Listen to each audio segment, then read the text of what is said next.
Sir আপুনি মোক এটা কথা কওকচোন আপুনি আজিলৈকে যিমান কেছ ছল্ভ কৰিলে তাৰ ভিতৰত আটাইতকৈ টাফ কোনটো আছিল মোৰ একজেক্টলি মনত নাই কিন্তু ছল্ভ কৰিব নোৱাৰা প্ৰতিটো কেছেই মোৰ মনত আছে মই মোৰ সফলতাক ইমান গুৰুত্ব নিদিওঁ সদায় মই মোৰ বিফলতাক বেছি গুৰুত্ব দিওঁ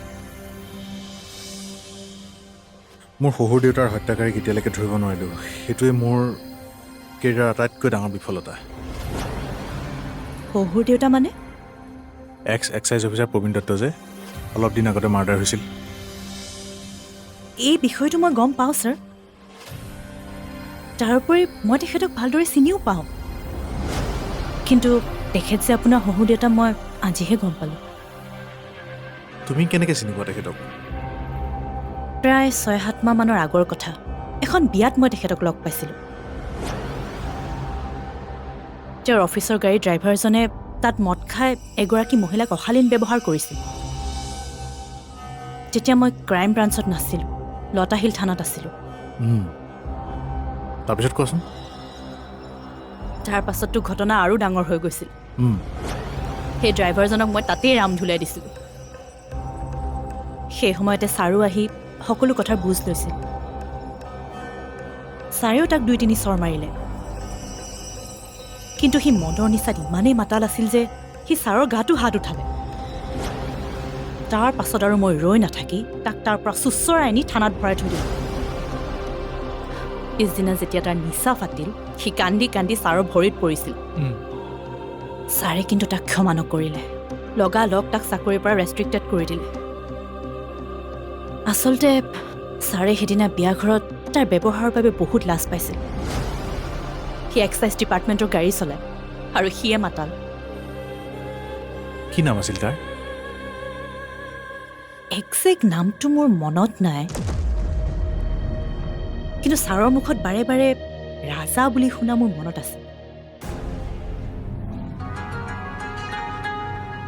1 মিনিট ছাৰ ৰাজা শুনা যেন লাগিছে নামটো ছাৰ অলপ আগতে আদিত্য বৰা ফোনটো অন হৈছিল এতিয়া আকৌ অফ কোন জেগাত অন হৈছিল লোকেশ্যন ট্ৰেক কৰি পোৱা মতে পল্টন বজাৰ আৰু উলুবাৰীৰ মাজত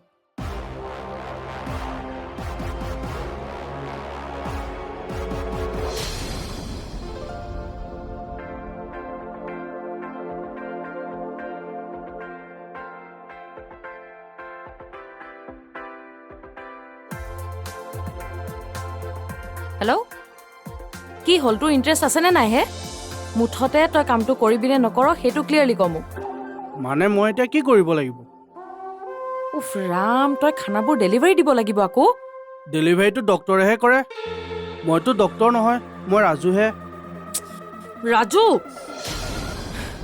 তই মোৰ মূৰটোৰ চুবাই নাথাকিবি দেই চা শুন কাইলৈ ৰাতিপুৱাই মুঠতে তই আমাৰ ঘৰ আহি ওলাবিহি মই তোক চব বুজাই দিম হ'ব ঠিক আছে অ' বাইদেউ মই দেখোন এতিয়াও আপোনাৰ ঘৰৰ ওচৰতে আছোঁ হে প্ৰভু ঐ তোক মই মোৰ ঘৰৰ কথা কোৱা নাই মোৰ হাজবেণ্ডৰ ঘৰলৈ আহিবলৈ কৈছোঁ বুজিলি নে মুঠতে কাইলৈ ৰাতিপুৱাই তই ইয়াত আহি পাবহি লাগিব এতিয়া ৰাখিছোঁ অঁ হ'ব ৰাখিছোঁ দিয়ক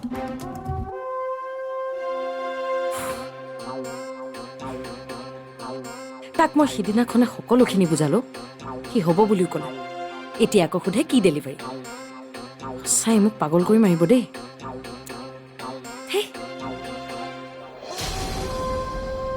ডেলিভাৰী বয় মই ইয়াত ডেলিভাৰী বয় কৰিবলৈ থকা নাই মোৰ সপোন বেলেগ কোনেও নুবুজিব এইবোৰ কথা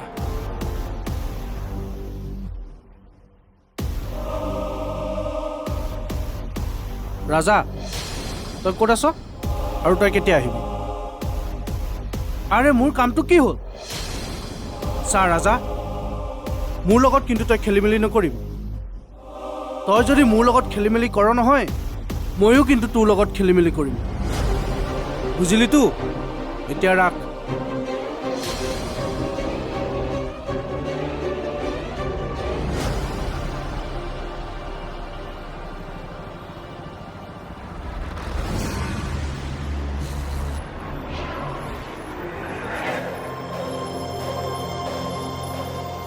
কি খবৰ? কোন আপুনি? মই কোন সেইটো বাদ দে, তই আদিত্য বৰা নহয় জানো?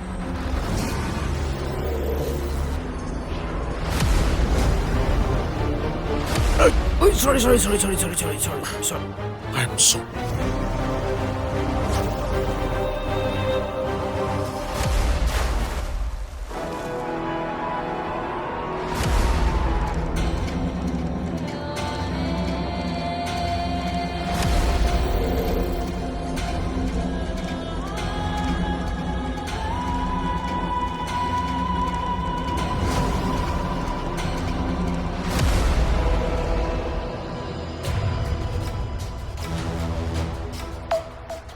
তই যদি তাইক নাই মৰা তেন্তে মোবাইল অফ কৰি পলাই ফুৰিছিলি কিয়? মই ভয় খাইছিলোঁ। যেতিয়া মই তাইৰ হত্যা খবৰটো পাইছিলোঁ, মই জানিছিলোঁ যে সকলোৱে মোক সন্দেহ কৰিবই, আৰু সেইকাৰণে মই পলাই ফুৰিছিলোঁ। সকলোৱে তোক কিয় সন্দেহ কৰিব? তাৰ মানে তহঁত দুইটাৰ সম্পৰ্ক গভীৰ আছিল।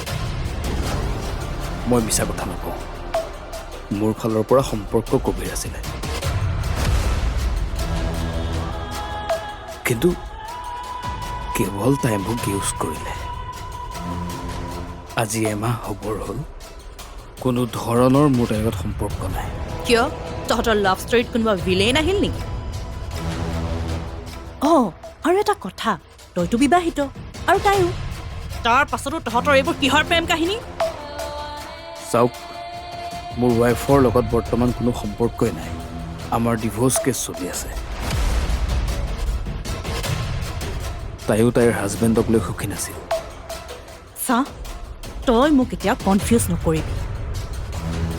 এমাহৰ পৰা তহঁতৰ সম্পৰ্কটো কিয় নাই সেইটো ক। আৰু তই যেতিয়া তাইক বহুভোজী প্ৰাণী বুলি গম পালি, তোৰ সহ্য নহ'ল আৰু তই তাইক মাৰি পেলালি। ছাৰ, মই তাইক নাই মৰা। ইমান সাহস মোৰ নাই।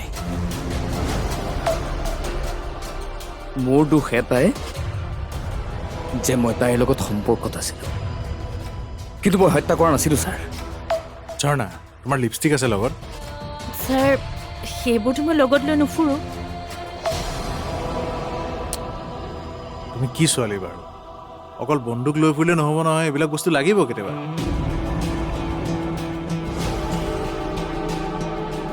আৰু যোৱা লিপষ্টিকৰ ব্যৱস্থা কৰা, আৰু এখন হ'ব ছাৰ, মই বুজি পাইছোঁ।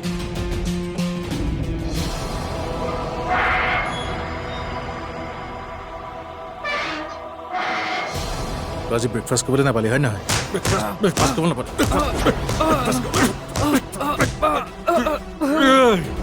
কৰিছোঁ। লোকে বিয়া পাতি দেৱী নিচিনাকে পূজে, আৰু তই কি কৰিছ? এজনী থাকোঁতে আন এজনীক ডিভ'ৰ্চ নিদিয়াকৈ তই কি কৰিবলৈ বিচাৰিছ মই জানো নহয়। তই পলুৱাই আনিবলৈ চেষ্টা কৰিছ। নাই মই কৰা নাই। তই কিহৰ ইমান হাবিয়া? হা, প্ৰেমত পেলালি কিন্তু মাৰিলি কেলে? মাৰিলি কিয়?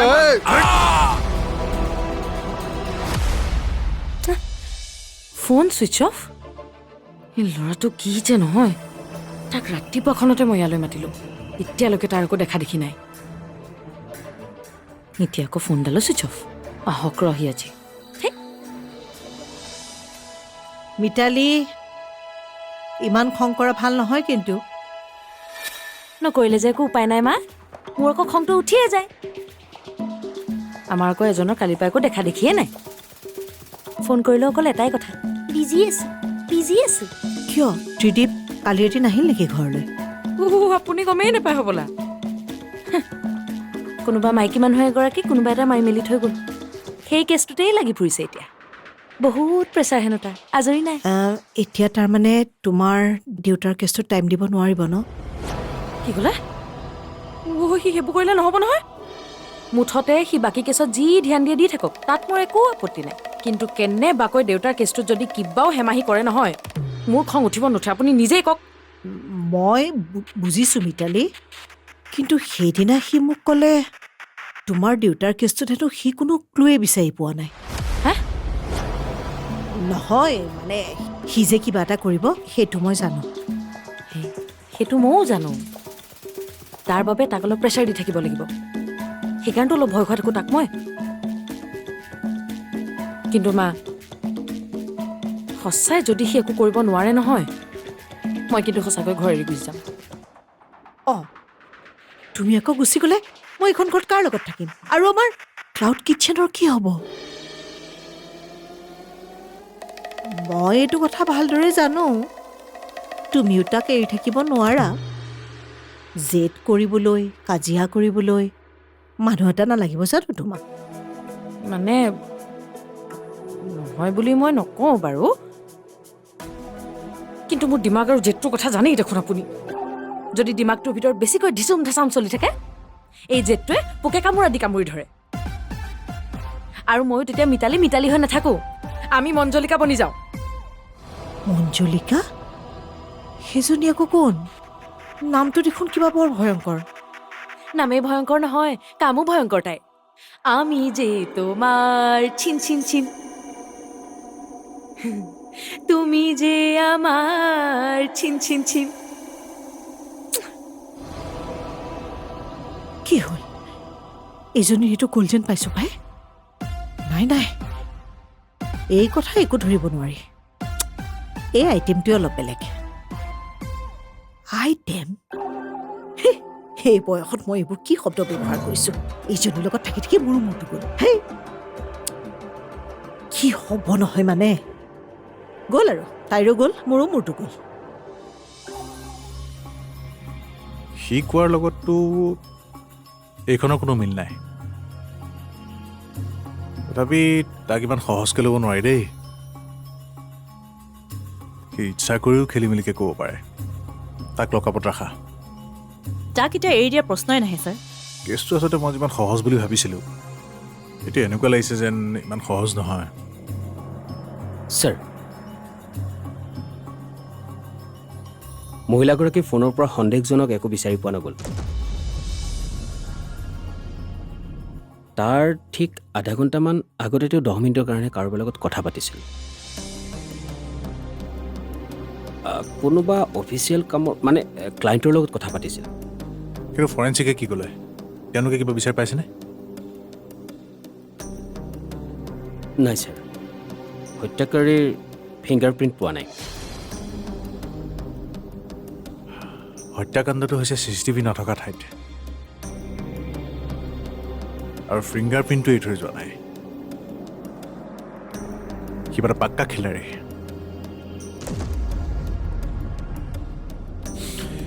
গতিকে আমিও কেঁচা হৈ থাকিলে নহ'ব গম পাইছেনে নহ'লে আমি পুলিচৰ অধিকাৰখিনি হেৰুৱাই পেলাম hope you understand what I want to say yes sir thank U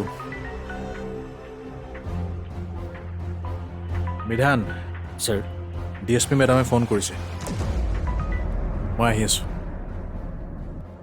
আচ্ছা তোমালোক দুটাই কিবা এটা খাই লোৱা আৰু ৰ'বা তোমাক কথা এটা কওঁ আমাৰ বিধান অবিবাহিত খুব ছোৱালী বিচাৰি আছে গতিকে পাৰিলে তুমি তাক অকণমান সহায় কৰাচোন মানে বিয়া বাৰুৰ ক্ষেত্ৰত আৰু কিন্তু আমাৰ ল'ৰা ভাল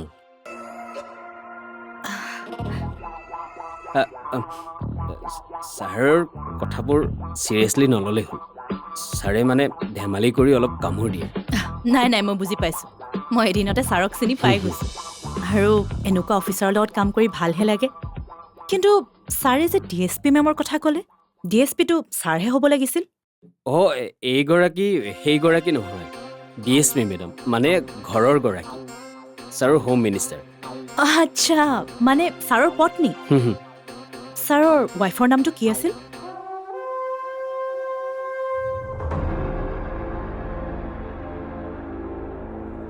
ৰাজা মনত পৰিছে ৰ'বা তাক মই প্ৰায় এবাৰ নে দুবাৰমানহে লগ পাইছোঁ সি 2 মাহমান দেউতাৰ অফিচত গাড়ী চলাইছিল তাৰপিছত কি হ'ল গম নাপাওঁ আজি তাৰ লগত ঘটা এটা ডাঙৰ ঘটনাৰ বিষয়ে মই গম পালোঁ কি ঘটনা